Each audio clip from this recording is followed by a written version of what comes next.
맙소사. 한국이 우리보다 먼저. 저도 모르게 입 밖으로 흘러나온 말이었습니다. 15년간 정보기관에서 훈련받은 저로서는 드문 일이었죠. 우리는 항상 침착함을 유지하도록, 어떤 정보를 접하더라도 감정을 드러내지 않도록 교육받았으니까요. 하지만 이 순간만큼은 그 모든 훈련이 무용지물이었습니다. 제 이름은 엘레나 카츠입니다.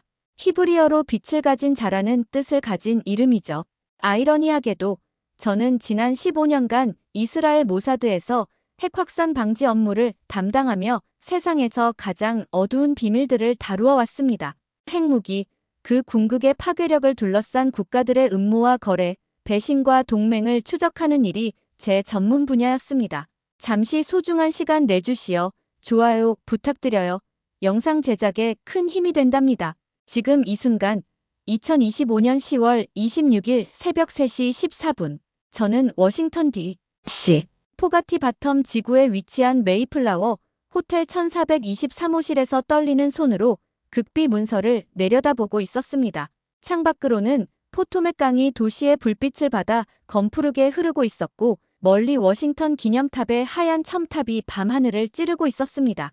방 안의 공기는 에어컨이 돌아가고 있음에도 묘하게 무겁게 느껴졌습니다. 아니, 정확히는 제 가슴이 무거웠습니다. 제 손에 들린 A사 용지 6장짜리 문서가 마치 납덩이처럼 무겁게 느껴졌으니까요. 문서의 첫 페이지 상단에는 빨간 글씨로 TOP SECRET-EYESONLY라는 보안 등급이 찍혀 있었고 그 아래에는 한미 원자력 협력 증진을 위한 양해각서 최종안이라는 제목이 적혀 있었습니다. 겉보기엔 평범한 행정 문서처럼 보였지만 그 안에 담긴 내용은 전혀 평범하지 않았습니다. 이것은 미국이 한국에게 핵연료 자체 생산 권한을 허가한다는 내용이었습니다.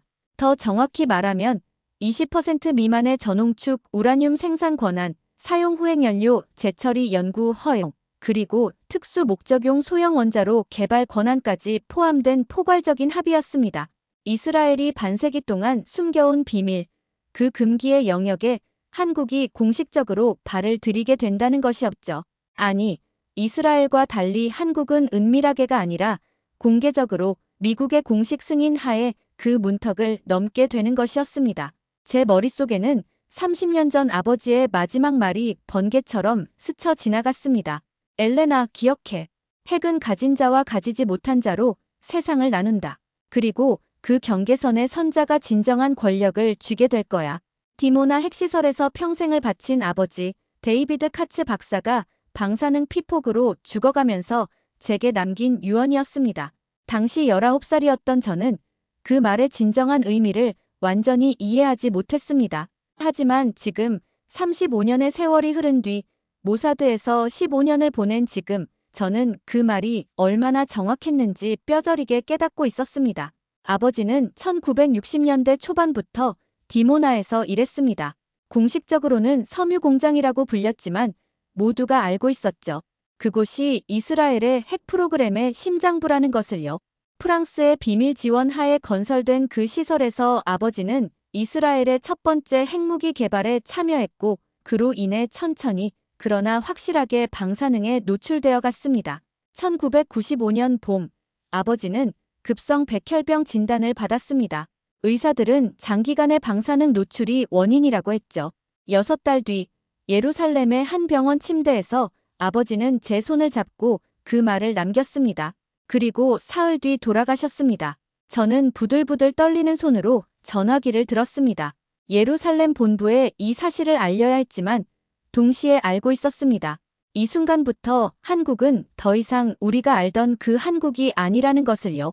전화기의 녹색 수신 버튼 위에 손가락을 올려놓고 저는 잠시 망설였습니다.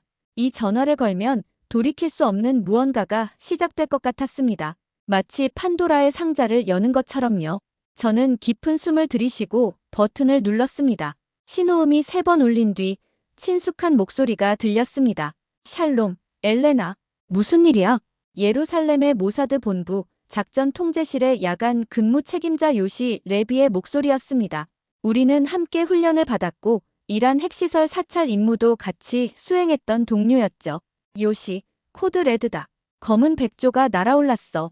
전화기 너머로 잠깐의 침묵이 흘렀습니다. 그리고 요시의 목소리 톤이 완전히 바뀌었습니다. 확실한가? 100%. 문서를 직접 봤어. 10월 29일 경주에서 서명될 예정이야. 알겠어. 국장님께 즉시 보고하겠어. 넌 그대로 대기해. 곧 연락 줄게. 전화가 끊겼습니다. 호텔 창밖으로 워싱턴 기념탑이 보였습니다. 새벽의 어둠 속에서도 하얗게 빛나는 그 거대한 오벨리스크는 미국의 힘과 권위를 상징하는 건축물이었죠. 높이 169m의 그 거대한 대리석 첨탑은 밤에도 조명을 받아 도시의 어둠을 뚫고 솟아올라 있었습니다. 하지만 지금 제 눈에는 그것이 다르게 보였습니다.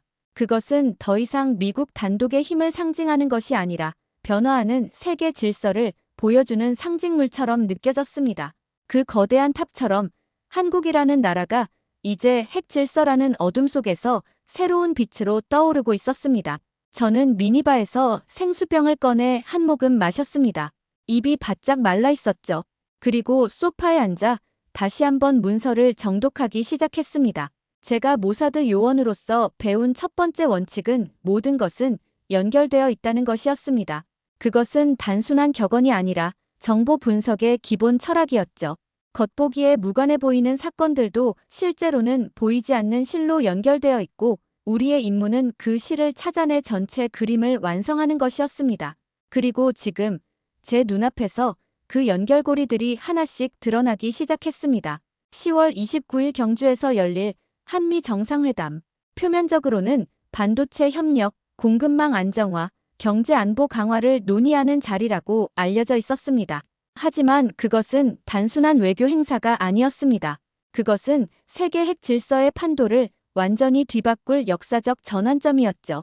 제가 이 이야기를 시작하게 된 것은 3개월 전으로 거슬러 올라갑니다. 2025년 7월 15일 무더운 여름날이었습니다. 워싱턴의 여름은 항상 후덥지근했지만 그날은 특히 더 심했습니다. 습도가 80%를 넘었고 기온은 섭씨 35도를 웃돌았죠. 저는 이스라엘 정보기관을 떠나 미국의 민간 싱크탱크, 정확히는 전략국제문제연구소 CSIS로 자리를 옮긴 지 겨우 6개월째였습니다.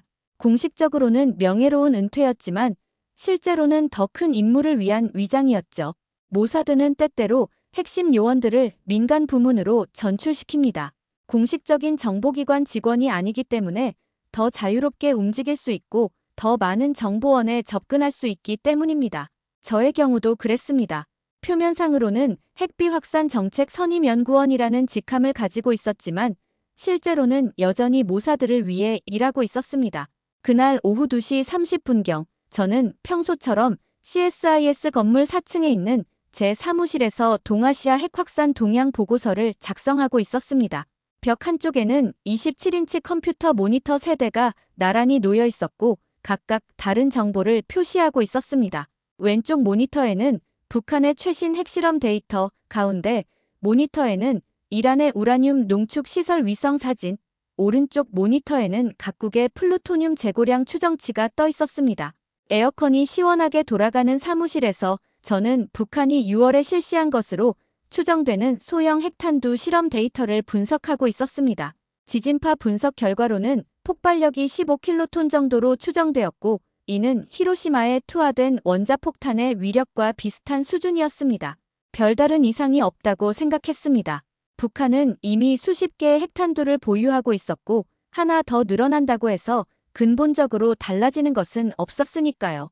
하지만 그때 오후 2시 47분 제 컴퓨터 화면 오른쪽 하단에 작은 창이 떴습니다. 암호화된 메시징 프로그램이었죠. 모사드 내부에서만 사용하는 양자 암호화 기술이 적용된 초고도 보안 통신망이었습니다. 메시지는 단 한 줄이었습니다. 검은 백조가 동쪽에서 날아오른다. 저는 순간적으로 심장이 멎는 것 같았습니다. 검은 백조라는 코드명은 나심 탈레브의 유명한 이론에서 따온 것으로 예측할 수 없지만 일단 발생하면 엄청난 파급 효과를 가져오는 사건을 의미했습니다. 모사드에서는 이 코드를 최고 등급의 경보 신호로 사용했습니다.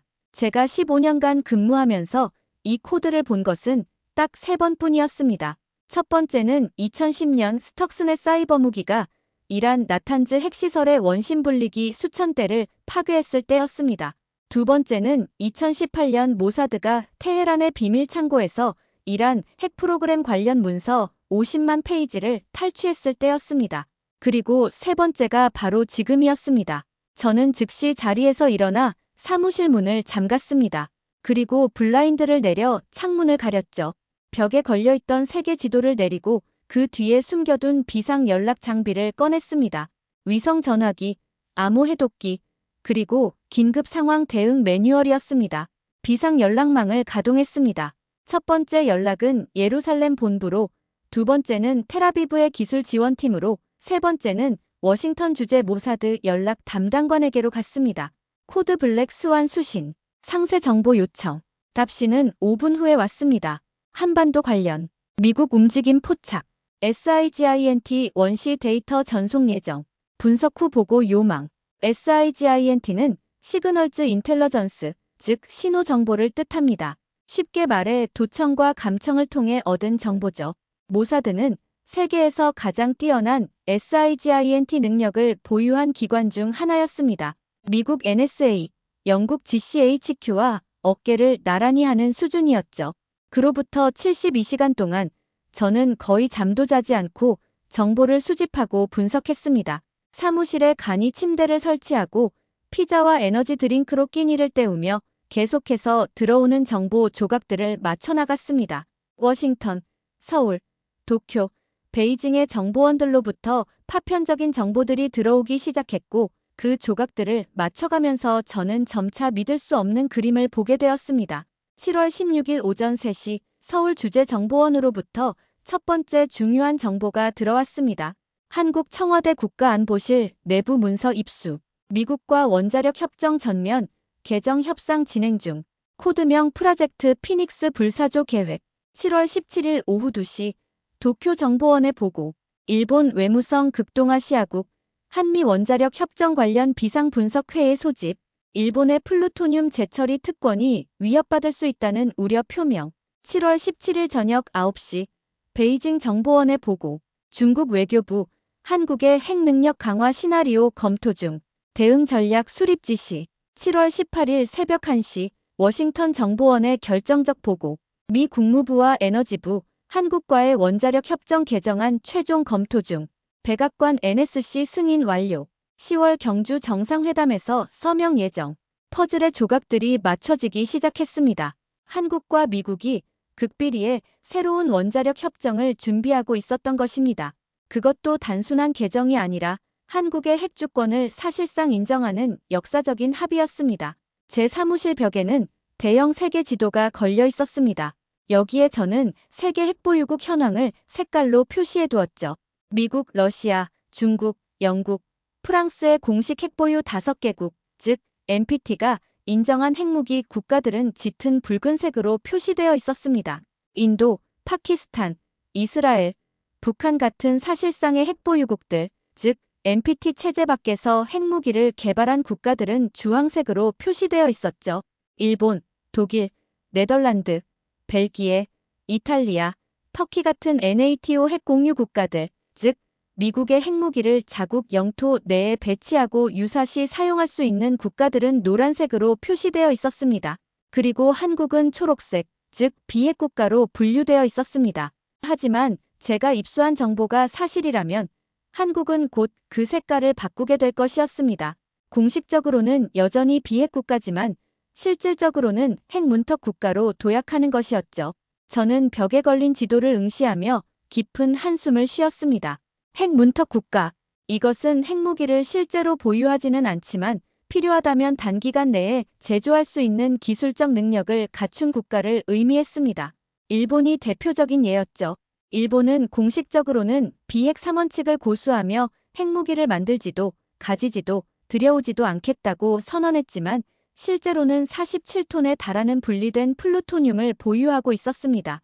이것은 이론적으로 6,000개 이상의 핵탄두를 만들 수 있는 양이었습니다.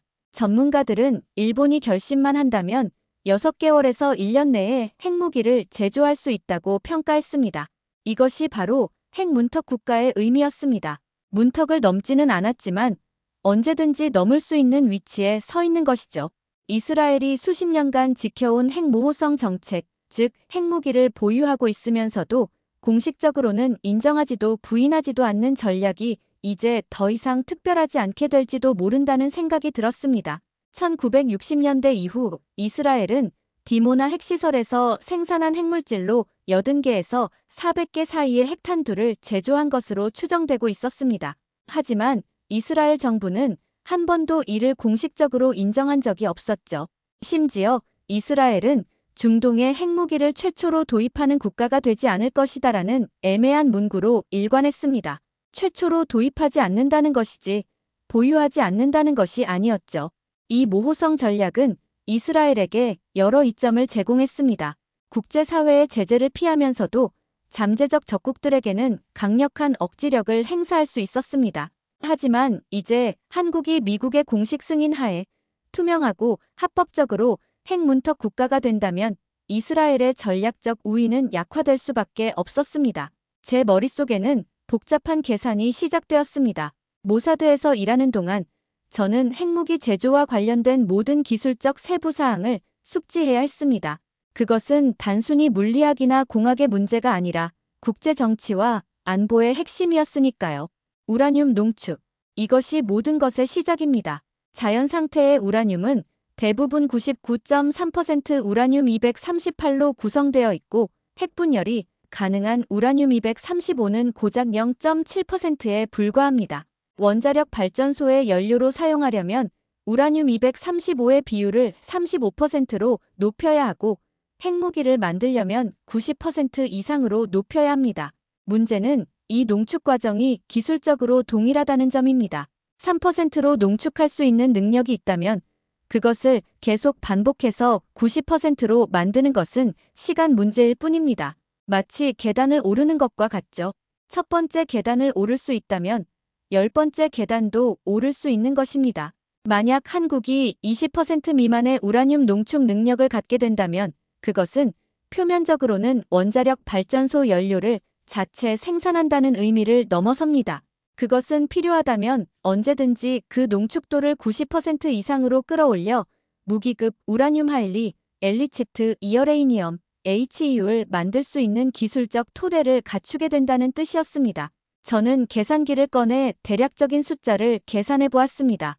핵탄두 1개를 만들려면 약 15에서 25kg의 고농축 우라늄이 필요합니다. 한국이 현재 운영 중인 24기의 원자력 발전소는 연간 약 800톤의 저농축 우라늄을 소비합니다. 만약 한국이 자체 농축 시설을 가동한다면 이론적으로는 계산을 멈췄습니다. 너무 섬뜩한 숫자가 나왔기 때문입니다. 더 중요한 것은 사용 후핵 연료 재처리 능력이었습니다. 원자력 발전소를 운영하면 필연적으로 사용 후핵 연료가 발생합니다. 이 사용 후핵 연료에는 플루토늄이 포함되어 있죠. 플루토늄-239는 우라늄-235만큼 훌륭한 핵분열 물질이며 오히려 더 적은 양으로도 핵무기를 만들 수 있습니다. 플루토늄 탄두의 경우 5kg이면 충분합니다. 사용 후핵 연료 재처리는 이 플루토늄을 추출하는 과정입니다. 공식적으로는 핵연료 재활용이라고 하지만 그 기술은 곧 플루토늄 추출 기술과 동일합니다. 일본은 이미 이런 능력을 보유하고 있었습니다. 일본은 1977년 미국과 체결한 원자력 협정에서 플루토늄 재처리 권한을 얻어냈고 아오모리현 로카쇼무라의 대규모 재처리 시설을 건설했습니다. 비록 기술적 문제로 아직 완전 가동에는 이르지 못했지만 일본은 이미 47톤의 분리된 플루토늄을 보유하고 있었죠. 한국은 지금까지 미국의 반대로 이 기술을 개발하지 못하고 있었습니다. 한미 원자력 협정은 한국의 우라늄 농축과 플루토늄 재처리를 명시적으로 금지하고 있었으니까요. 하지만 이제 그 금기가 깨지려 하고 있었습니다. 한국이 주장하는 파이로 프로세싱 PYER-OPR-OCESSING 기술은 습식 재처리와는 다른 건식 재처리 방법이라고 했습니다. 이론적으로는 무기급 플루토늄을 직접 추출할 수 없다고 주장했죠. 하지만 국제원자력기구 IAEA를 포함한 많은 전문가들은 파이로 프로세싱도 결국 플루토늄 추출로 이어질 수 있다고 우려했습니다. 더욱이 한번 그 기술을 습득하면 습식 재처리로 전환하는 것은 그리 어렵지 않습니다. 마치 자동차 운전을 배운 사람이 수동 변속기 차량도 운전할 수 있는 것과 비슷하죠. 저는 서랍에서 아버지가 남긴 낡은 수첩을 꺼냈습니다. 그것은 아버지가 디모나에서 근무하던 시절 개인적으로 기록한 노트였습니다. 정부 기밀이 담긴 것은 아니었지만 핵무기 개발에 관한 철학적 성찰들이 담겨 있었죠. 수첩의 첫 페이지를 펼쳤을 때 아버지의 흘려쓴 히브리어 필체가 눈에 들어왔습니다. 핵은 절대적 힘이 아니라 상대적 균형이다. 그 아래 영어로 번역이 적혀 있었습니다. 중요한 것은 가지느냐 못 가지느냐가 아니라 언제든 가질 수 있느냐 없느냐다. 아버지의 통찰이었습니다. 냉전 시대 미국과 소련은 수만 개의 핵탄두를 보유했지만 정작 그것을 사용할 수는 없었습니다. 상대방도 똑같이 보복할 수 있다는 것을 알았기 때문이죠. 이것이 바로 상호 확증파 뮤추얼리 어슈드 디스트럭션 MAD의 논리였습니다. 반면 이스라엘은 수백 개의 핵탄두만으로도 엄청난 억지력을 발휘했습니다. 주변 아랍 국가들이 이스라엘을 공격하면 핵 보복을 당할 수 있다는 두려움이 있었기 때문입니다. 그리고 그 두려움은 이스라엘이 실제로 핵무기를 보유하고 있다고 공식 인정하지 않았음에도 불구하고 작동했습니다. 한국이 선택한 길이 바로 이것이었습니다. 핵무기를 직접 보유하지는 않지만 필요하다면 단기간 내에 만들 수 있는 능력을 갖추는 것. 이것은 일본이 걸어온 길과 유사하면서도 다른 한국만의 독특한 전략이었습니다. 일본과 한국의 차이는 무엇일까요? 일본은 이미 1970년대부터 미국의 묵인하에 플루토늄 재처리 능력을 갖췄지만 실제 핵무기 개발로 나아가지는 않았습니다. 평화헌법의 제약, 국민적 반핵 정서, 그리고 미국의 해구산에 대한 신뢰 때문이었죠. 하지만 한국의 상황은 달랐습니다. 한국은 여전히 북한의 직접적인 핵 위협 아래 있었고 중국의 군사적 압박도 갈수록 강해지고 있었습니다. 무엇보다 한국 국민의 70% 이상이 자체 핵무장을 지지하고 있었죠. 이것은 일본과는 완전히 다른 정치적 환경이었습니다. 제가 이 문제에 특히 민감하게 반응한 이유는 개인적인 경험 때문이었습니다. 2018년 5월, 저는 IAEA 국제원자력기구 이란 핵시설 사찰단의 자문위원으로 참여한 적이 있었습니다. 물론 공식적으로는 이스라엘 출신이 아니라 국제 핵 전문가라는 명목이었지만 실제로는 모사드의 임무를 수행하기 위해서였죠. 당시 이란은 2015년 체결된 JCPOA 포괄적 공동행동계획, 일명 이란 핵합의에 따라 핵개발을 동결하고 국제 사찰을 받고 있었습니다. 하지만 2018년 트럼프 행정부가 일방적으로 합의를 파기하면서 상황이 복잡해졌죠. 저는 사찰단과 함께 테헤란에서 남쪽으로 약 250km 떨어진 나탄즈 핵시설을 방문했습니다. 그곳에는 수천 대의 원심 분리기가 설치되어 있었고 이란은 이것으로 우라늄을 3.67%까지 농축하고 있었습니다. JCPOA가 허용한 범위 내였죠. 하지만 시설을 돌아보면서 저는 섬뜩한 느낌을 받았습니다. 이란의 핵과학자들은 매우 유능했고 시설도 현대적이었습니다. 그들은 지금은 3.67%까지만 농축하고 있지만 필요하다면 언제든지 90%로 끌어올릴 수 있는 능력이 있었습니다. 단지 정치적 결정과 시간의 문제일 뿐이었죠. 사찰을 마치고 돌아온 뒤 저는 상세한 보고서를 작성했습니다. 그 보고서의 결론은 명확했습니다. 이란은 이미 핵문턱 국가다. JCPOA가 유지되는 한 핵무기를 만들지 않겠지만 합의가 깨지면 1년 이내에 핵무기를 제조할 수 있다. 그리고 실제로 그렇게 되었습니다. 2019년 이후 이란은 점진적으로 핵활동을 재개했고 2023년에는 우라늄을 60%까지 농축하기 시작했습니다. 60%는 무기급인 90%와 기술적으로 매우 가까운 수준이었죠. 당시 이란은 국제사회의 제재를 받으며 핵개발을 포기하도록 압력을 받고 있었습니다. 미국은 최대 압박 정책을 펼쳤고 이스라엘은 군사적 옵션을 고려했으며 유럽은 외교적 해법을 모색했습니다. 전 세계가 이란의 핵무장을 막기 위해 노력하고 있었습니다. 하지만 한국의 경우는 정반대였습니다. 미국이 스스로 한국에게 그 능력을 허락하려 하고 있었으니까요. 이것은 이란 핵 문제에 대응하던 미국의 입장과 완전히 모순되는 것처럼 보였습니다. 어떻게 한편으로는 이란의 핵 능력을 막으려 하면서 다른 한편으로는 한국의 핵 능력을 허용할 수 있단 말입니까? 하지만 곰곰이 생각해보니 그것은 모순이 아니라 냉정한 현실주의였습니다. 이란은 미국의 적국이었고 한국은 미국의 동맹국이었습니다. 이란의 핵무장은 중동의 안보를 위협하지만 한국의 핵 능력 강화는 미국의 관점에서 동북아시아의 안정에 기여할 수 있었습니다. 특히 북한과 중국을 견제하는 데 유용했죠. 이것은 핵 비확산이라는 이상과 지정학적 현실 사이의 충돌이었습니다. 그리고 미국은 현실을 선택한 것이었습니다.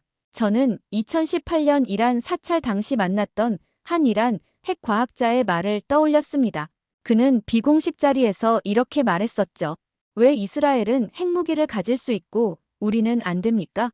왜 인도와 파키스탄은 NPT 밖에서 핵을 개발해도 제재를 받지 않고 우리는 평화적 핵 프로그램조차 의심받습니까? 이것이 공정합니까? 당시 저는 대답하지 못했습니다. 왜냐하면 그의 말에는 일리가 있었기 때문입니다. NPT 체제는 태생적으로 불평등한 체제였습니다. 1967년 이전에 핵무기를 개발한 5개국 미국, 소련, 영국, 프랑스, 중국에게만 핵 보유를 인정하고 나머지 국가들은 영원히 핵을 가져서는 안 된다는 것이었죠. 이것은 핵 아파르트헤이트라고 불리기도 했습니다. 물론 NPT에는 명분이 있었습니다. 모든 나라가 핵무기를 가지면 세계는 훨씬 더 위험해질 것이고 핵전쟁의 위험도 증가할 것이라는 논리였죠. 하지만 동시에 그것은 강대국들이 자신들의 권력을 영구화하려는 시도이기도 했습니다. 그리고 이제 그 체제에 균열이 생기고 있었습니다. 인도와 파키스탄은 1998년에 핵실험을 했지만 국제사회의 제재는 오래가지 않았습니다. 오히려 미국은 2008년 인도와 원자력 협정을 체결하며 사실상 인도를 핵 보유국으로 인정했습니다. 북한은 2006년 첫 핵실험을 한 이후 지금까지 6번의 실험을 했고 현재 40에서 60개의 핵탄두를 보유한 것으로 추정됩니다. 국제사회의 제재에도 불구하고 말이죠. 이스라엘은 아예 NPT에 가입하지도 않았고 핵 보유 여부를 인정하지도 부인하지도 않으면서 실제로는 수백 개의 핵탄두를 보유하고 있는 것으로 알려져 있습니다. 이런 상황에서 NPT가 여전히 유효한 체제라고 말할 수 있을까요? 7월 20일 저는 중요한 정보를 하나 더 입수했습니다. 일본 외무성의 한 고위 관료가 도쿄 주재 미국 대사를 만나 한국의 핵 능력 강화는 동북아시아의 군비 경쟁을 촉발할 것이라며 우려를 표명했다는 것이었습니다.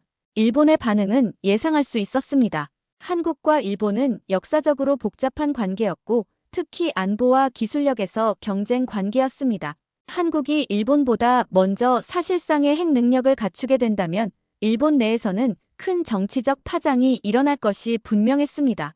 일본은 이미 핵무기를 만들 수 있는 모든 기술적 능력을 갖추고 있었습니다.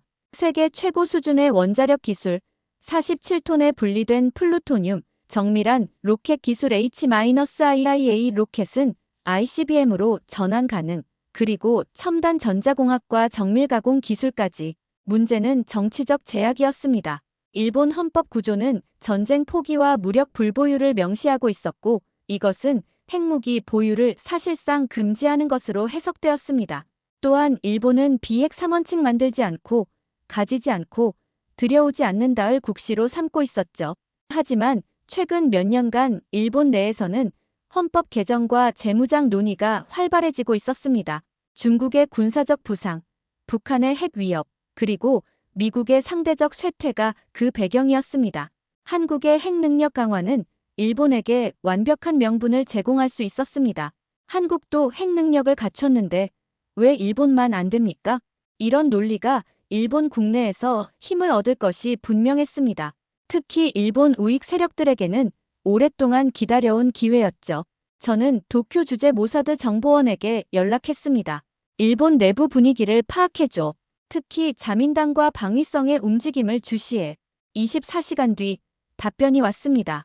자민당 내 보수 강경파 비공식 회의에서 핵무장론의 시작, 방위성, 한국 핵능력 시나리오 분석 중, 총리 관저, 미국의 한일 핵 균형 유지 요청 검토 중. 예상대로였습니다. 일본은 가만히 있지 않을 것이었습니다. 그리고 일본이 움직이면 다른 나라들도 도미노처럼 따라갈 것이었습니다. 대만, 호주 심지어 사우디아라비아와 터키까지도 자체 핵 능력을 고려할 수 있었습니다. 이것이 바로 핵 도미노 효과였습니다. 냉전 시대에는 이 도미노 효과를 막는 것이 미국 외교 정책의 핵심이었습니다. 하지만 이제 미국은 자기 손으로 첫 번째 도미노를 밀어넘기려 하고 있었습니다. 왜일까요? 저는 이 질문에 대한 답을 찾기 위해 워싱턴 D.C.의 여러 싱크탱크와 정책연구소의 보고서들을 뒤졌습니다.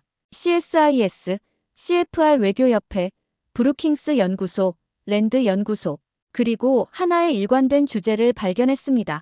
확장 억제의 신뢰성 위기. 확장 억제 익스텐더드 디터런스란 미국이 자국의 핵무기로 동맹국들을 보호한다는 것을 의미합니다. 이른바 해구산이죠. 냉전 시대 내내 이 해구산은 유럽과 아시아의 동맹국들이 자체 핵무장을 추구하지 않도록 막는 핵심 장치였습니다. 하지만 북한이 ICBM을 개발하면서 상황이 바뀌었습니다. 북한의 화성-15형과 화성-17형 미사일은 이론적으로 미국 본토를 타격할 수 있었습니다.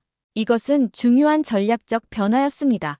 이제 한국을 방어하기 위해 미국이 북한을 핵 공격하면 북한이 로스앤젤레스나 시애틀에 핵 보복을 할 수 있게 된 것이었죠. 그렇다면 과연 미국 대통령이 서울을 지키기 위해 로스앤젤레스를 위험에 빠뜨릴 것인가? 이것은 냉전 시대에도 제기되었던 질문이었습니다.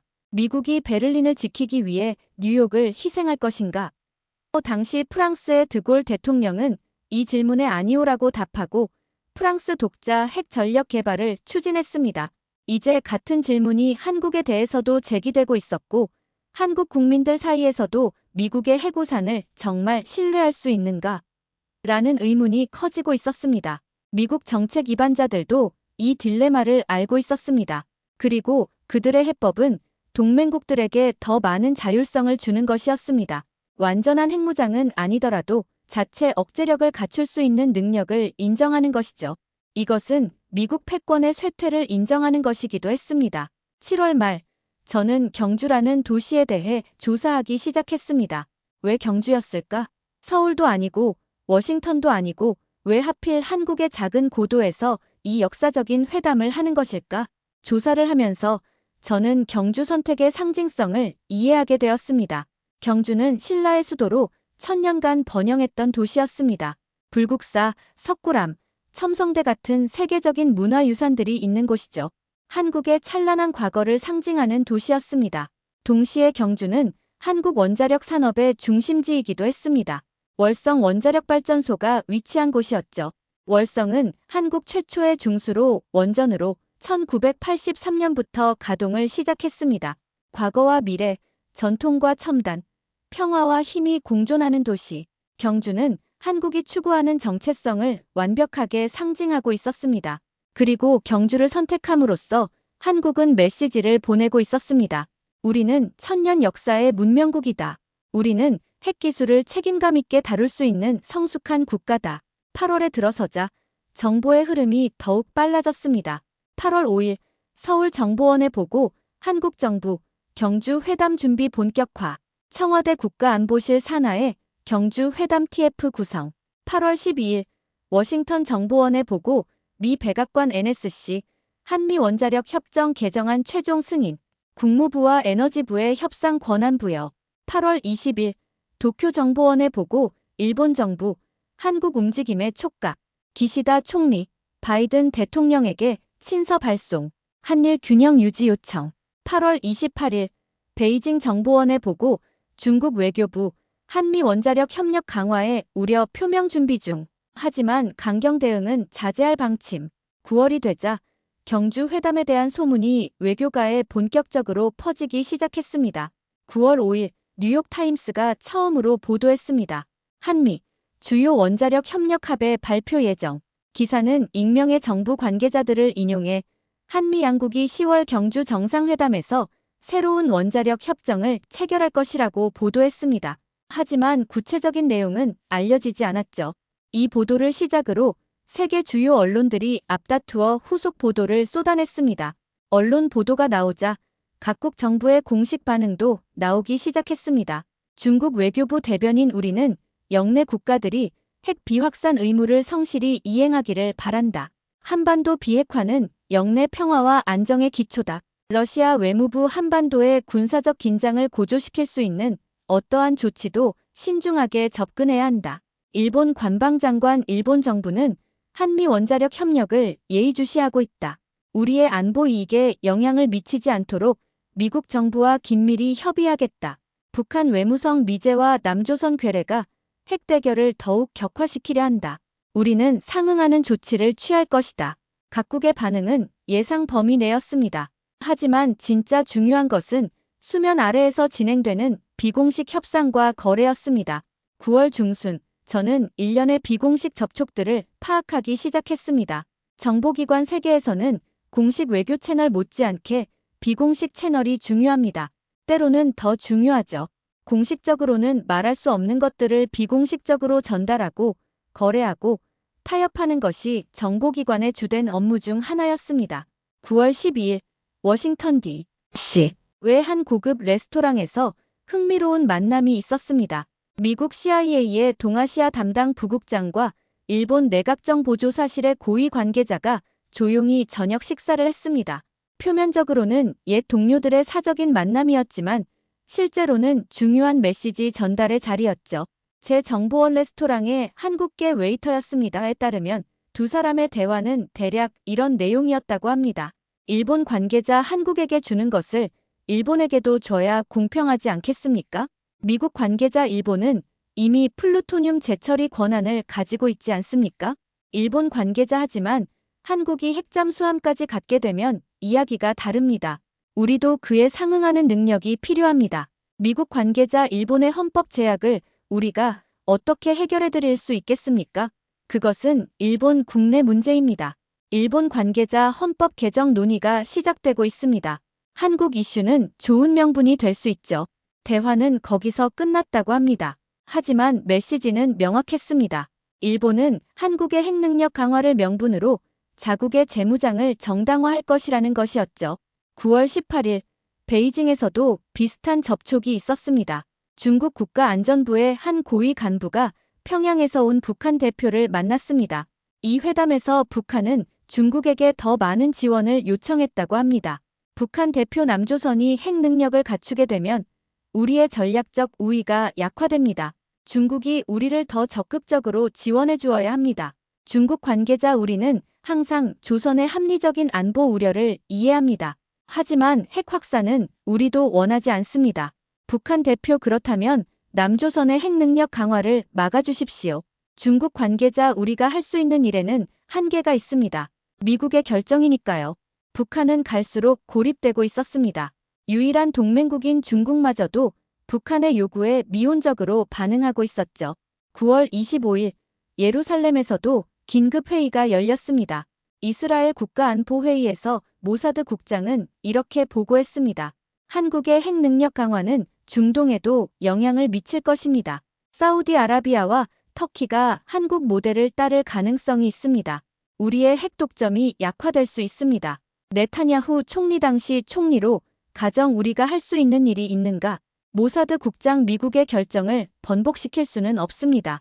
하지만 우리는 대응 전략을 준비해야 합니다. 이스라엘도 선택의 기로에 서 있었습니다. 핵 모호성 정책을 계속 유지할 것인가? 아니면 공개적으로 핵 보유를 인정할 것인가? 10월이 되자 세계는 경주 회담을 향해 숨 가쁘게 달려가고 있었습니다. 10월 10일 저는 서울로 출장을 가게 되었습니다. 표면적으로는 CSIS 주최 학술회의인 동북아시아 에너지 안보 포럼 참석이었지만 실제로는 현장의 분위기를 직접 파악하기 위해서였습니다. 인천국제공항에 도착한 것은 오후 5시 30분경이었습니다. 10월의 서울은 선선하고 쾌적했습니다. 하지만 공항의 분위기는 평소와 조금 달랐습니다. 보안 검색이 한층 강화되어 있었고 경찰과 군인들의 모습도 더 자주 보였습니다. 특히 외국인들에 대한 입국 심사가 까다로워진 것이 눈에 띄었습니다. 경주 회담을 앞두고 보안이 강화된 것이 분명했습니다. 저는 입국장을 나서며 깊은 숨을 들이쉬었습니다. 한국의 공기, 한국의 소리, 한국의 냄새, 모든 것이 생생하게 느껴졌습니다. 호텔로 가는 리무진 버스 안에서 저는 창밖으로 펼쳐지는 서울의 풍경을 바라보았습니다. 초고층 빌딩들이 하늘을 찌르고 한강은 도시를 유유히 가로지르고 북한산의 실루엣이 멀리 보였습니다. 불과 70년 전 이 도시는 전쟁의 폐허였습니다. 한국 전쟁으로 서울은 4번이나 주인이 바뀌었고 거의 모든 건물이 파괴되었죠. 하지만 지금은 세계 10위권의 경제대국 수도로 변모했습니다. 이 놀라운 변화를 가능하게 한 것은 무엇일까요? 한국인들의 근면함, 미국의 지원, 교육에 대한 열정, 아마도 그 모든 것일 것입니다. 그리고 이제 한국은 또 한 번의 도약을 준비하고 있었습니다. 경제대국에서 명실상부한 강대국으로의 도약을요. 호텔에 체크인한 후 저는 첫 번째 접촉자를 만나기 위해 강남으로 향했습니다. 강남의 한적한 찻집, 차 마시는 뜰이라는 전통 찻집이었습니다. 한옥을 개조한 아늑한 공간에서 저는 한국의 한 안보 전문가를 만났습니다. 그는 서울대학교 정치외교학부 교수이자 전직 외교관으로 한국 정부의 핵 정책에 정통한 인물이었습니다. 김 교수는 60대 초반의 온화한 인상의 학자였습니다. 하지만 그의 눈빛은 예리했고 말투는 신중했습니다. 엘레나 박사님, 먼 길 오시느라 수고하셨습니다. 그는 유창한 영어로 인사했습니다. 그리고 녹차를 권했죠. 한국의 전통 녹차입니다. 보성에서 재배한 것이죠. 향이 좋을 겁니다. 저는 차를 한 모금 마셨습니다. 정말로 향이 좋았습니다. 은은한 풀향기와 함께 약간의 단맛이 느껴졌죠. 감사합니다, 교수님. 바로 본론으로 들어가겠습니다. 경주 회담에서 무엇이 논의될지 알고 계신가요? 김 교수는 잠시 생각하더니 조심스럽게 입을 열었습니다. 공식적으로는 경제협력, 반도체 동맹, 공급망 안정화가 주제입니다. 하지만 그는 주위를 둘러보고 목소리를 낮췄습니다. 실제로는 원자력 협정 개정이 핵심입니다. 구체적으로 어떤 내용입니까? 3가지 기둥이 있습니다. 첫째, 20% 미만 우라늄 농축 허용. 둘째, 파이로 프로세싱 연구 허용. 셋째, 소형 모듈 원자로 개발 허용. 그것이 의미하는 바를 교수님도 아시겠죠? 김 교수는 고개를 끄덕였습니다. 물론입니다. 한국이 사실상의 핵문턱 국가가 되는 것이죠. 핵무기를 직접 보유하지는 않지만 필요하다면 단기간 내에 만들 수 있는 능력을 갖추는 것입니다. 한국 국민들은 이것을 지지합니까? 김 교수는 미소를 지었습니다. 최근 여론조사에 따르면 한국 국민의 70% 이상이 자체 핵능력 보유를 지지합니다. 일부는 직접적인 핵무장도 원하죠. 북한의 핵 위협이 현실화되면서 국민들은 미국의 핵우산만으로는 불충분하다고 느끼고 있습니다. 하지만 NPT 체제는 어떻게 합니까? 김 교수는 잠시 생각하더니 대답했습니다. 이스라엘은 NPT에 가입하지 않았지만 핵을 보유하고 있습니다. 일본은 NPT 회원국이면서도 플루토늄을 대량 보유하고 있고요. 한국은 제3의 길을 가려 합니다. NPT를 탈퇴하지 않으면서도 핵 능력을 갖추는 것이죠. 일본식 모델을 따르겠다는 건가요? 비슷하지만 다릅니다. 일본은 평화헌법과 반핵 정서 때문에 실제 핵무기 개발로 나아가기 어렵습니다. 하지만 한국은 다릅니다. 우리는 여전히 전쟁 중인 나라입니다. 휴전 상태일 뿐이죠. 그리고 북한은 이미 핵무기를 가지고 있습니다. 그래서 한국은 필요하다면 일본보다 훨씬 빠르게 핵무기를 개발할 수 있고 또 그럴 의지도 있습니다. 지금은 하지 않을 뿐이죠. 기술적으로는 가능하지만 정치적으로는 하지 않는 그런 미묘한 균형을 유지하는 겁니다. 김 교수의 설명을 들으며 저는 한국이 얼마나 치밀하게 이 문제를 준비해왔는지 알 수 있었습니다. 이것은 단순한 감정적 대응이 아니라 오랜 연구와 준비 끝에 나온 전략적 선택이었습니다. 한 가지 더 여쭙고 싶습니다. 핵잠수함은 어떻습니까? 김 교수의 눈이 반짝였습니다. 그것이 가장 흥미로운 부분입니다. 한국은 이미 3,000톤급 디젤 잠수함을 독자 개발했습니다. 장보고 -III급이라고 하죠. 세계 최고 수준의 재래식 잠수함입니다. 하지만 핵잠수함은 완전히 다른 차원 아닙니까? 기술적으로는 그렇습니다. 하지만 한국은 이미 모든 구성 요소를 가지고 있습니다. 잠수함 건조 기술, 소형 원자로 기술, 추진 시스템. 필요한 것은 이것들을 통합하는 것뿐입니다. 그리고 미국이 그 마지막 퍼즐 조각을 제공하는 것이군요. 정확합니다. 저는 차를 한 모금 더 마시며 생각에 잠겼습니다. 핵잠수함. 그것은 단순한 무기 체계가 아니었습니다. 그것은 전략적 게임 체인저였죠. 재래식 잠수함은 며칠에 한 번씩 수면으로 올라와 배터리를 충전해야 합니다. 하지만 핵잠수함은 수개월 동안 잠수한 채로 작전을 수행할 수 있습니다. 적의 탐지를 피해 은밀하게 움직이고 언제든지 타격할 수 있는 능력을 가지는 것이죠. 한국이 핵잠수함을 보유하게 되면 북한의 미사일 기지와 중국의 항모 전단을 언제든지 위협할 수 있게 됩니다. 그것은 동북아시아의 군사 균형을 근본적으로 바꾸는 것이었습니다. 중국은 이것을 어떻게 받아들일까요? 김 교수는 진지한 표정이 되었습니다. 중국은 매우 우려하고 있습니다. 한국의 핵잠수함이 서해와 동중국해를 자유롭게 누비게 되면 중국 해군의 태평양 진출이 크게 제한될 수 있으니까요. 하지만 중국도 할 수 있는 일이 많지 않습니다. 미국의 결정이니까요. 북한은요?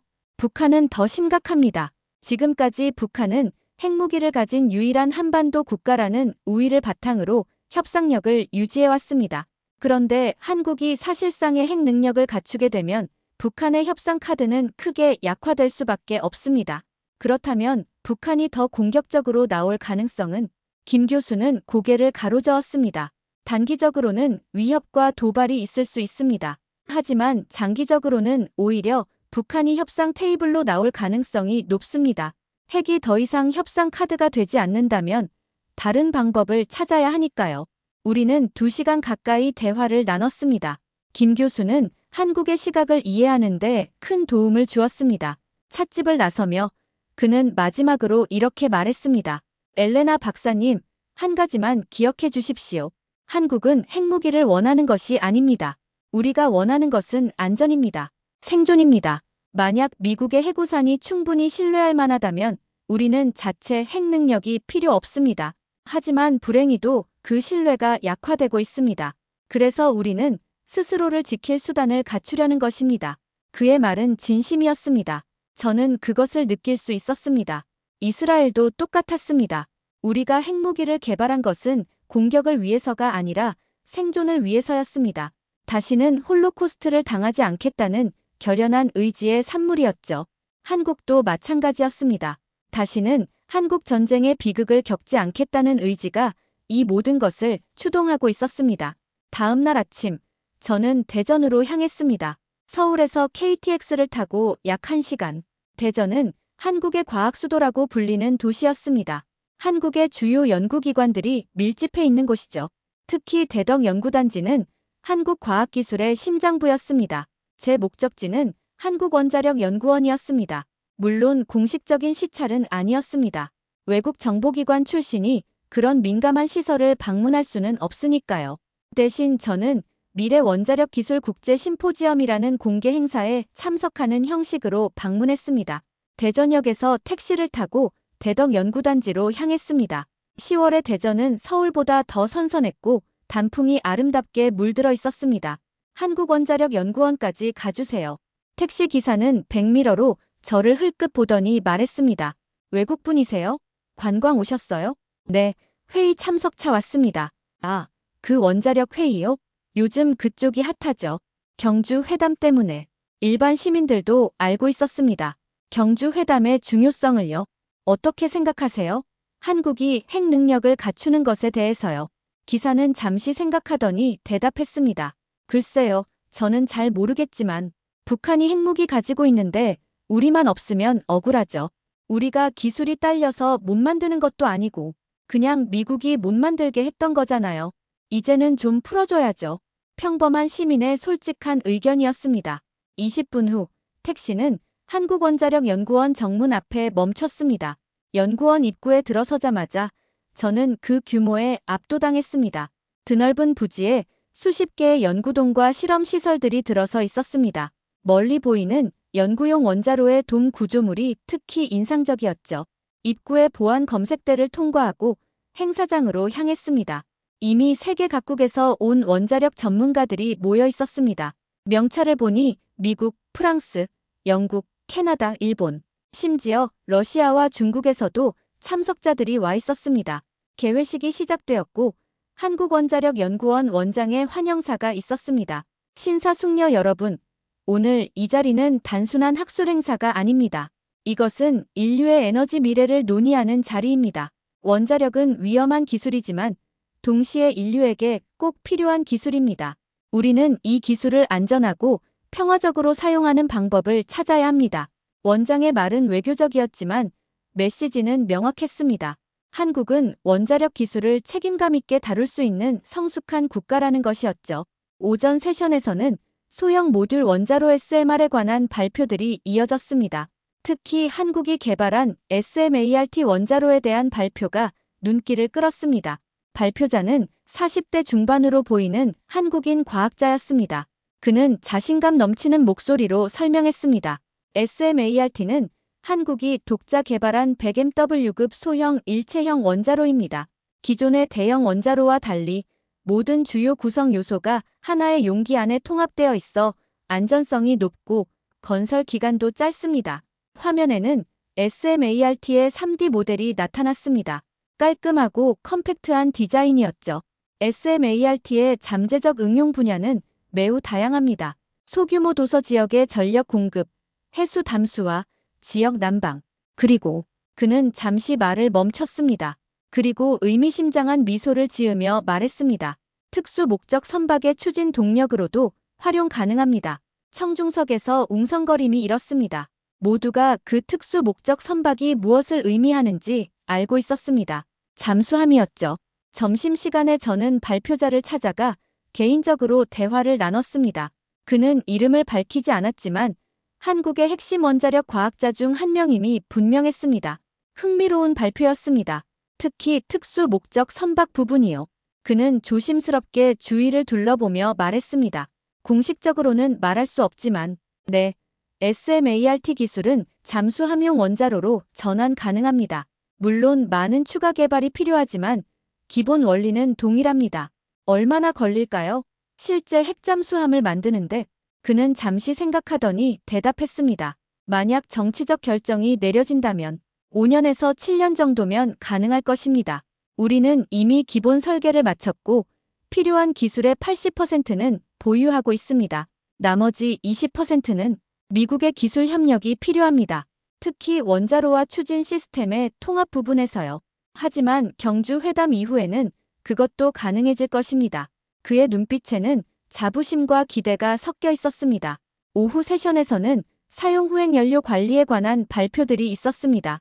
특히 한국이 개발 중인 파이로 프로세싱 건식제 처리 기술에 대한 발표가 주목을 받았습니다. 발표자는 50대 후반의 여성 과학자였습니다. 그녀는 차분하면서도 설득력 있는 목소리로 설명했습니다. 파이로 프로세싱은 기존의 습식 재처리와는 근본적으로 다른 기술입니다. 습식 재처리는 플루토늄을 순수한 형태로 분리하지만 파이로 프로세싱은 플루토늄과 다른 초우라늄 원소들을 혼합된 형태로 회수합니다. 따라서 핵 확산 위험이 훨씬 낮습니다. 청중석에서 한 일본 과학자가 손을 들었습니다. 하지만 이론적으로는 파이로 프로세싱으로 회수한 물질에서도 플루토늄을 추출할 수 있지 않습니까? 발표자는 고개를 끄덕였습니다. 이론적으로는 가능합니다. 하지만 그것은 추가적인 화학 공정이 필요하고 기술적으로도 매우 어렵습니다. 그리고 IAEA의 감시 하에서는 사실상 불가능합니다. 대답은 외교적이었지만 기술적 가능성 자체를 부인하지는 않았습니다. 행사가 끝나고 저는 연구원 단지를 천천히 걸어보았습니다. 늦은 오후에 햇살이 연구동 건물들을 비추고 있었고 곳곳에서 연구원들이 오가는 모습이 보였습니다. 그들 중 많은 사람들이 젊었습니다. 20대, 30대의 젊은 과학자들이 한국의 핵미래를 만들어가고 있었습니다. 그들의 얼굴에는 열정과 자신감이 넘쳐났습니다. 문득 디모나에서 일했던 젊은 시절의 아버지가 떠올랐습니다. 아버지도 저 젊은이들처럼 이스라엘의 미래를 위해 헌신했었죠. 그리고 그 대가로 건강을 잃었습니다. 저는 기도했습니다. 이 젊은 과학자들이 아버지와 같은 운명을 겪지 않기를, 그들이 평화를 위한 기술을 개발하기를, 그리고 그 기술이 파괴가 아닌 번영을 위해 사용되기를 기도했습니다. 대전에서 서울로 돌아온 저는 용산에 있는 전쟁기념관을 방문했습니다. 이것은 개인적인 호기심이었습니다. 한국이 왜 그토록 안보에 집착하는지, 왜 독자적인 방위 능력을 갈망하는지 이해하고 싶었습니다. 전쟁 기념관은 거대했습니다. 야외 전시장에는 탱크, 전투기, 함정 등 각종 군사 장비들이 전시되어 있었고, 실내 전시관은 한국의 전쟁 역사를 상세히 보여주고 있었습니다. 저는 한국 전쟁 전시실로 들어갔습니다. 1950년 6월 25일 새벽 4시, 북한군의 기습 남침으로 시작된 전쟁. 사흘 만에 서울이 함락되었고, 2달 만에 한국군과 유엔군은 부산 일대로 밀려났습니다. 그야말로 국가 존망의 위기였죠. 전시관의 벽면에는 당시의 사진들이 걸려 있었습니다. 폐허가 된 서울, 피난민 행렬, 굶주린 어린이들, 전쟁의 참상이 생생하게 전해졌습니다. 9월의 인천 상륙작전으로 전세가 역전되었지만 중국군의 개입으로 다시 후퇴해야 했습니다. 서울은 4번이나 주인이 바뀌었고 그때마다 수많은 사람들이 죽었습니다. 1953년 7월 27일 휴전협정이 체결되었습니다. 하지만 그것은 평화가 아니라 전쟁의 중단에 불과했습니다. 70년이 지난 지금도 한국과 북한은 기술적으로 여전히 전쟁 중입니다. 한 통계 패널이 제 눈길을 끌었습니다. 한국 전쟁 인명피해 군인 사망 약 60만 명, 민간인 사망 약 100만 명, 실종 및 납북 약 100만 명, 총 260만 명 이상. 당시 남한 인구가 2천만 명 정도였으니 인구의 13%가 직접적인 전쟁 피해를 입은 것이었습니다. 저는 한 사진 앞에서 오랫동안 멈춰 섰습니다. 폭격으로 폐허가 된 평양의 모습이었습니다. 건물이라고는 거의 남아있지 않았고 온 도시가 잿더미로 변해 있었습니다. 사진 설명에는 이렇게 적혀 있었습니다. 미 공군의 폭격으로 북한의 주요 도시들은 90% 이상 파괴되었다. 이것은 2차 세계대전 당시 독일이나 일본이 입은 피해보다 더 심각한 수준이었다. 그래서 북한이 핵무기에 집착하는 것이구나 라는 생각이 들었습니다. 그들은 다시는 그런 폭격을 당하지 않겠다는 결의로 핵무기를 개발했을 것입니다. 그리고 한국도 마찬가지였습니다. 다시는 그런 전쟁을 겪지 않겠다는, 다시는 무력하게 당하지 않겠다는 결의가 지금의 핵능력 축으로 이어진 것이었죠. 전시관을 나오며 저는 입구홀에 새겨진 문구를 보았습니다. 전쟁을 기억하는 것은 평화를 지키기 위함이다. 그 문구가 가슴에 깊이 새겨졌습니다. 기념관을 나와 남산을 올랐습니다. 서울의 중심에 위치한 남산은 도시 전체를 조망할 수 있는 곳이었죠. 남산 정상에서 바라본 서울은 놀라울 정도로 현대적이고 역동적인 도시였습니다. 롯데월드타워의 123층 건물이 하늘을 찌르고 한강 주변으로는 고층 아파트들이 숲을 이루고 있었습니다. 강남의 빌딩들은 저녁 석양을 받아 황금빛으로 빛나고 있었죠. 불과 70년 전 이 도시는 전쟁의 폐허였습니다. 하지만 지금은 세계 10위권의 경제대국이 되었습니다. 이 놀라운 변화를 가능하게 한 것은 무엇이었을까요? 생존 본능. 그것이 답이었습니다. 한국인들은 전쟁의 참상을 직접 경험했고 가난과 굶주림을 겪었으며 강대국들 사이에서 생존해야 했습니다. 그 절박함이 이 나라를 이만큼 성장시킨 원동력이었습니다. 그리고 이제 그 생존 본능이 핵능력이라는 궁극의 자위 수단을 추구하게 만들고 있었습니다. 남산에서 내려오며 저는 한국을 이해하게 되었습니다. 이것은 단순한 권력욕이나 과시욕이 아니었습니다. 이것은 생존을 위한, 다시는 무력하게 당하지 않기 위한 절실한 노력이었습니다. 10월 20일 경주 회담 9일 전 저는 이태원의 한 바에서 주한미군 장교 한 명을 만났습니다. 마크 존슨 대령, 주한미군 사령부 전략기획부에서 근무하는 40대 초반의 장교였습니다. 그는 웨스트포인트 출신으로 이라크와 아프가니스탄에서 복무한 경력이 있었죠. 우리는 이태원의 한 조용한 재즈바에서 만났습니다. 공식적인 만남은 아니었고 우연히 마주친 옛 동료들의 사적인 대화라는 형식이었습니다. 엘레나, 오랜만이야. 마크는 친근하게 인사했습니다. 우리는 2019년 NATO 안보회의에서 처음 만났고 그 이후로 가끔 연락을 주고받는 사이였습니다. 마크, 잘 지냈어? 서울 생활은 어때? 나쁘지 않아. 한국은 흥미로운 나라야. 빠르게 변하고 있지. 우리는 위스키를 주문했습니다. 바에서는 마일즈 데이버스의 소엇이 흘러나오고 있었습니다. 잠시 음악을 듣다가 저는 조심스럽게 말을 꺼냈습니다. 경주 회담에 대해 얘기해도 될까? 마크는 주위를 둘러보고 목소리를 낮췄습니다. 비공식적인 대화라는 전제하에 그래. 미국은 왜 이런 결정을 내린 거야? 지난 50년간 막아왔던 것을 왜 지금 허용하는 거지? 마크는 위스키를 한 모금 마시고 천천히 대답했습니다. 세상이 변했기 때문이지.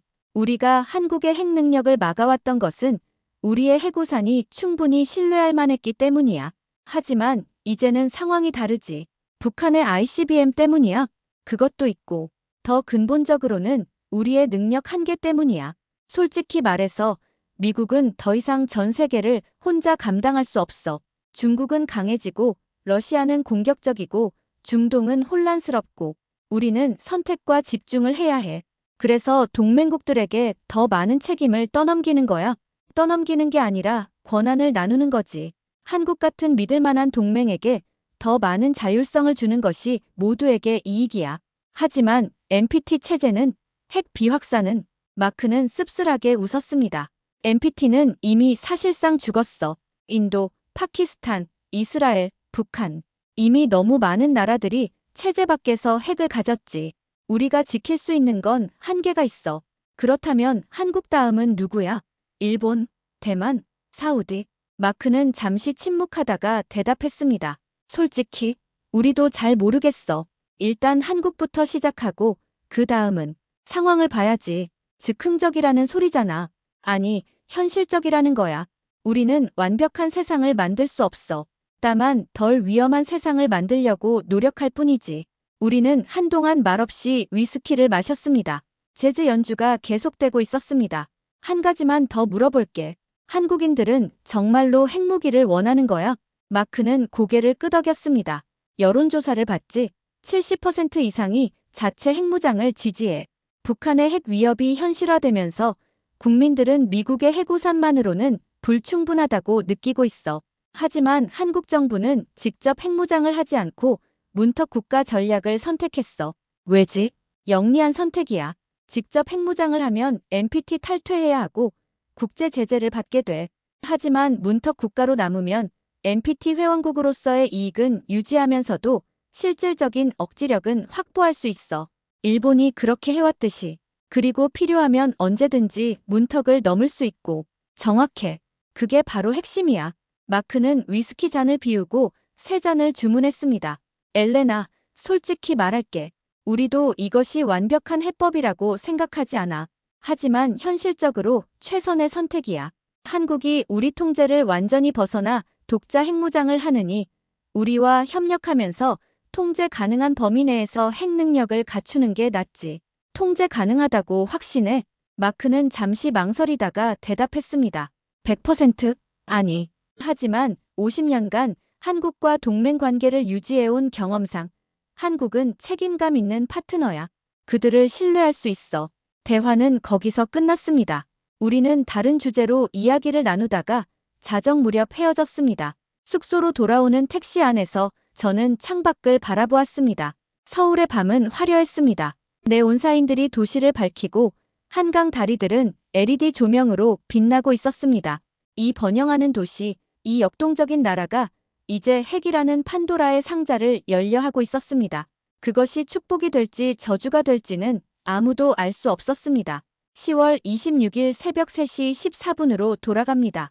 워싱턴 D.C.의 호텔방에서 저는 방금 수신한 극비 문서를 내려다보고 있었습니다. 한미 원자력 협력 증진을 위한 양해각서 최종안. 10월 29일 경주에서 서명될 문서였습니다. 문서를 다시 한번 꼼꼼히 읽었습니다. 제1조 우라늄 농축 대한민국은 20% 미만의 저농축 우라늄을 자체적으로 생산할 수 있는 권한을 갖는다. 단, 모든 농축 활동은 IAEA의 감시 하에 이루어져야 한다. 제2조 사용후행연료 재처리 대한민국은 파이로프로세싱 기술을 이용한 사용후행연료 연구를 수행할 수 있다. 연구 결과는 양국이 공유하며 상업적 활용은 별도 협의를 거쳐야 한다. 제3조 소형 원자로 개발 대한민국은 특수 목적용 소형 모듈 원자로를 개발할 수 있다. 미국은 필요한 기술 자문과 협력을 제공한다. 세 개 조항 모두 표면적으로는 평화적 목적을 명시하고 있었지만 그 함의는 명확했습니다. 한국은 이제 필요하다면 언제든지 핵무기를 만들 수 있는 능력을 갖추게 되는 것이었습니다. 특히 제3조의 특수 목적용 원자로는 명백히 핵잠수함용 원자로를 의미했습니다. 누가 봐도 알 수 있는 표현이었죠. 저는 예루살렘 본부에 긴급 암호 전문을 보냈습니다. 판도라의 상자 확인, 한국 핵 문턱 진입 확정, 10.29 경주에서 서명 예정, 동북아 핵 균형 대변역 임박, 중동 파급 효과 예상, 대응 방안 시급, 답신은 10분 후에 왔습니다.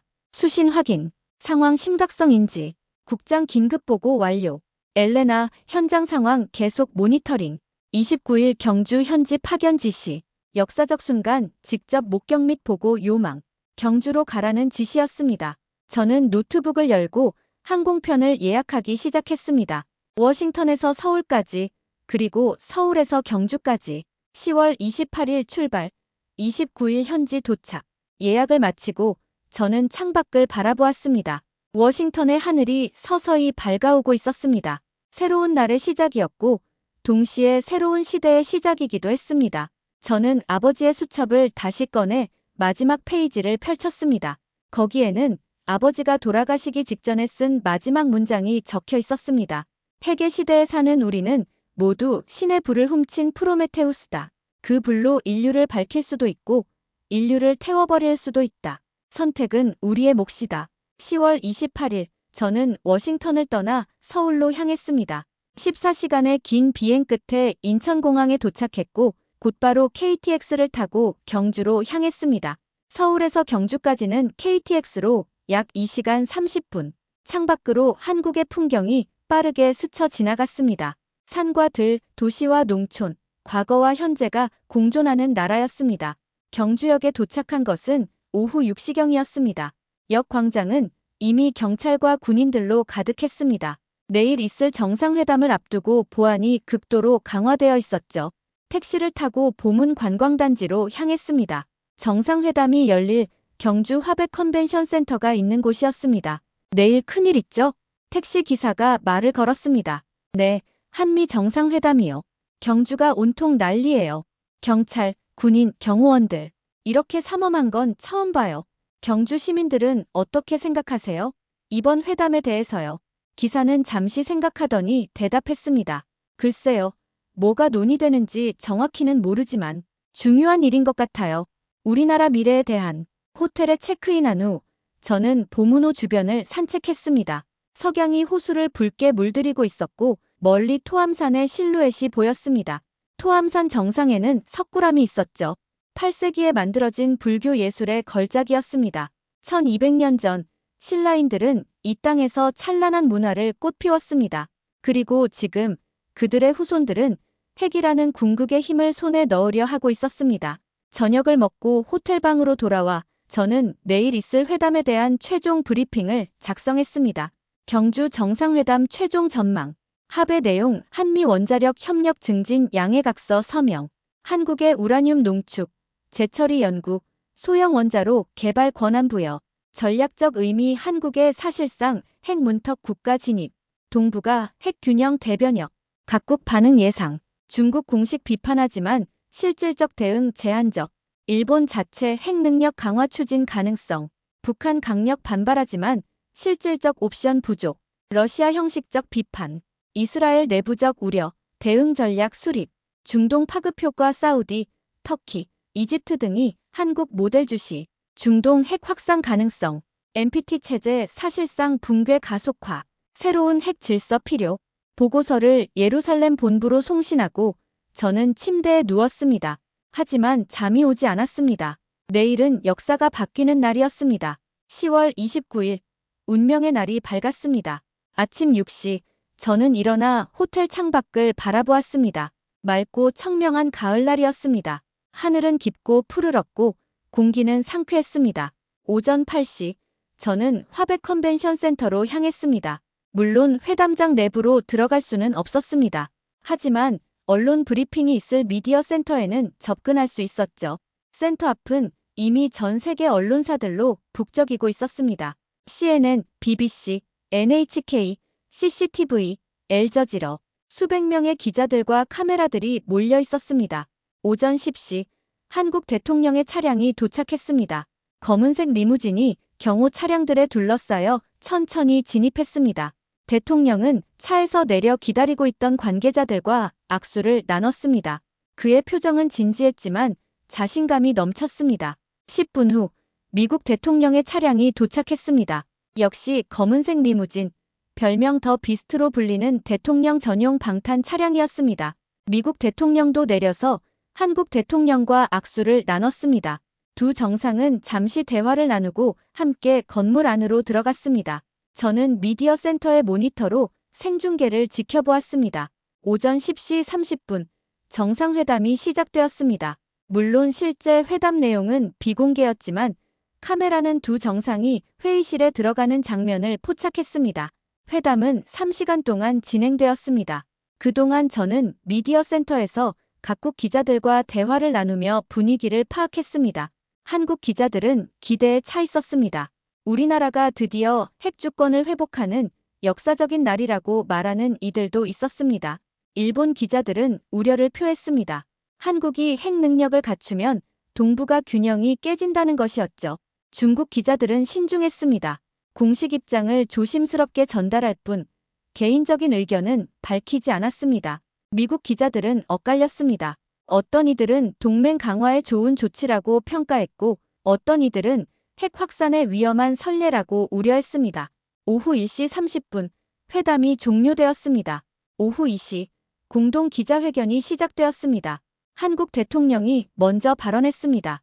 존경하는 국민 여러분, 그리고 전 세계 여러분, 오늘 우리는 한미 동맹의 새로운 장을 여는 역사적 합의를 이루었습니다. 그는 합의 내용을 간략히 설명했습니다. 경제 협력, 공급망 안정화, 첨단 기술 협력, 그리고 마지막으로 양국은 또한 원자력 분야에서의 협력을 대폭 강화하기로 합의했습니다. 대한민국은 평화적 목적의 원자력 기술 개발에 있어 완전한 자주권을 갖게 됩니다. 완전한 자주권. 이 단어가 핵심이었습니다. 미국 대통령도 발언했습니다. 한국은 우리의 가장 중요한 동맹 중 하나입니다. 오늘의 합의는 한국의 기술력과 책임감을 신뢰하는 것을 보여줍니다. 우리는 한국이 원자력 기술을 평화적이고 안전하게 사용할 것을 확신합니다. 기자회견이 끝나고 양국 정상은 양해각서에 서명했습니다. 그 순간 저는 역사의 물줄기가 바뀌는 것을 느꼈습니다. 오후 3시 저는 미디어 센터를 나와 경주 시내로 향했습니다. 첨성대를 보고 싶었습니다. 첨성대는 7세기에 만들어진 세계에서 가장 오래된 천문대 중 하나였습니다. 높이 9m의 돌탑으로 신라인들은 이것으로 별을 관측하고 계절을 예측했습니다. 첨성대 앞에 서서 저는 하늘을 올려다보았습니다. 오후에 맑은 하늘에 별은 보이지 않았지만 밤이 되면 수많은 별들이 떠오를 것이었습니다. 한국은 이제 그 별들 사이에 새로운 별을 하나 더하려 하고 있었습니다. 핵이라는 이름의 별을요. 저녁 7시 북한의 반응이 나왔습니다. 조선중앙통신을 통해 발표된 성명이었습니다. 미제와 남조선 괴뢰의 위험천만한 핵대결 책동을 강력히 규탄한다. 이것은 한반도와 동북아시아의 평화를 위협하는 전쟁 도발 행위다.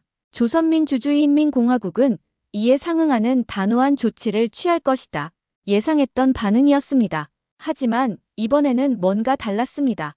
과거처럼 구체적인 위험 미사일 발사, 핵실험 등을 언급하지 않았습니다. 단지 상응하는 조치라는 모호한 표현만 사용했죠. 북한도 알고 있었습니다. 이제 핵 위험만으로는 협상력을 유지할 수 없다는 것을요. 밤 10시 각국의 반응이 쏟아지기 시작했습니다. 중국 외교부 중국은 한반도 비핵화와 영내 평화 안정을 지지한다. 관련국들이 신중하게 행동하기를 바란다. 일본 총리 일본 정부는 한미 합의를 예의주시하고 있다. 우리의 안보 이익이 침해되지 않도록 필요한 조치를 취하겠다. 러시아 외무부 일방적인 결정은 영내 긴장을 고조시킬 수 있다. 육자회담 재개를 통한 외교적 해법을 모색해야 한다. EU 외교안보 고위대표 핵 비확산은 국제사회의 공동 목표다. 모든 국가가 NPT 의무를 준수하기를 기대한다. 각국의 반응은 예상 범위 내였습니다. 공식적으로는 우려를 표명하지만 실질적으로 막을 수 있는 방법은 없었습니다. 자정이 가까워지고 있었습니다. 저는 호텔방으로 돌아와 최종 보고서를 작성했습니다. 모사드 본부 앞 긴급 보고서, 제목 2025.10 29 경주 회담 마이너스 국제 핵 질서의 분수령 작성자 엘레나 카츠. 2025년 10월 29일은 국제 핵 질서의 분수령이 될 것입니다. 이날 한국과 미국은 경주에서 한미 원자력 협력 증진을 위한 양해각서에 서명했습니다. 표면적으로는 평화적 원자력 협력에 관한 것이지만 실질적으로는 한국을 사실상의 핵 문턱 국가로 인정하는 역사적 전환점이었습니다. 2025년 10월 29일은 1945년 히로시마 이후 가장 중요한 핵 역사의 날이 될 것입니다. 이날을 기점으로 세계는 새로운 핵시대로 접어들었습니다. 판도라의 상자는 이미 열렸습니다. 이제 우리는 그 안에서 나온 것들을 관리하는 방법을 찾아야 합니다. 아버지가 말씀하셨듯이 핵은 축복이자 저주입니다. 한국이, 그리고 인류가 이 힘을 어떻게 사용할지가 우리의 미래를 결정할 것입니다. 보고서를 완성하고 전송 버튼을 누르는 순간 제 휴대폰이 울렸습니다. 예루살렘 본부의 요시였습니다. 엘레나, 보고서 잘 받았어. 국장님이 직접 읽었고 매우 중요하게 생각하고 계셔. 수고했어. 고마워, 요시. 그런데 엘레나, 응, 넌 어떻게 생각해? 개인적으로 이게 좋은 일이라고 생각해? 저는 잠시 침묵했습니다. 정말 어려운 질문이었습니다. 솔직히 잘 모르겠어. 한편으로는 핵 확산이 위험하다는 것을 알아. 더 많은 나라가 핵을 갖게 되면 핵전쟁의 위험도 커지니까. 하지만 다른 한편으로는 한국의 입장도 이해해. 그들은 생존을 위해 선택한 거야. 우리 이스라엘이 그랬듯이. 그래, 우리도 같은 선택을 했지. 요시, 한 가지는 확실해. 이제 세상은 바뀌었어. 우리는 그 변화에 적응해야 해. 그렇겠지. 잘 쉬어, 엘레나. 워싱턴으로 돌아가는 비행기는 언제야? 내일 오후. 좋아. 안전하게 돌아가. 전화를 끊고 저는 창밖을 바라보았습니다. 경주의 밤하늘에는 별이 빛나고 있었습니다. 수천 년 전 신라인들이 첨성대에서 바라보았던 그 별들이었습니다. 그리고 지금 그 별들 사이에 새로운 별이 하나 더 떠올랐습니다. 한국이라는 이름에 핵이라는 빛을 가진 별이었습니다. 그 별이 인류에게 희망의 빛이 될지 아니면 파멸의 빛이 될지는 아직 아무도 모릅니다. 하지만 한 가지는 확실합니다. 별은 이미 떠올랐고 그 빛은 이제 전 세계를 비추기 시작했습니다. 그리고 우리 모두는 그 빛 아래에서 살아가야 합니다. 오늘의 사연은 여기까지입니다. 재미있으셨나요? 저 엘레나의 이야기가 누군가에게 조금이라도 의미가 있었다면 좋을 것 같습니다. 사연이 좋았다면 구독과 좋아요 부탁드려요. 더 좋은 사연으로 찾아뵙겠습니다. 행복한 하루 되세요.